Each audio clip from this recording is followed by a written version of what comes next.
Hi everyone. ఏమండి ఇవాళ వడియాలు సగ్గుబియ్యం ఓమా మిక్సీ పెట్టి పక్కన పెట్టుకున్న గ్యాస్ అంటించి 2 లీటర్ల నీళ్ళు వేడి చేసుకొని దాంట్లో కొంచెం సాల్ట్ వేసి పక్కన పెట్టుకోవాలండి. అవి మరిగేలోపు మనం ఫస్ట్ మిక్సీ పట్టుకున్న సగ్గుబియ్యం ఓమా ఈ వరిపిండి 1 కప్పు వేసి ఉండలు లేకుండా బాగా కలపాలండి.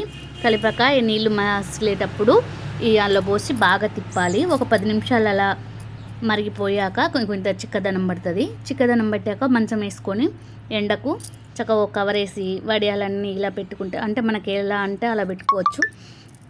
2 రోజుల తర్వాత ఎండిపోయాక మంచిగా ఆయిల్ వేడి చేసుకొని చక్కగా ఇట్లా వేయించుకొని తినాలండి. అంతే. నేనైతే 4th స్పూన్తో ట్రై చేసా, బాగా వచ్చినాయి, సూపర్ కరకరలాడుతున్నాయి. ఆ ఎండకు ఓపిక లేక ఎలా పడితే అలా వేసాను నేను, అందుకే రౌండ్గా రాలేదు. కానీ కాలినాక మట్టుకైతే సూపర్ ఉన్నాయి. అదే వేడి మీద తిన్నానండి, నాకైతే నూరు కాలింది. అట్నే మా శ్రీవారికి ఇచ్చా, సూపర్ ఉన్నాయని తిన్నాడు.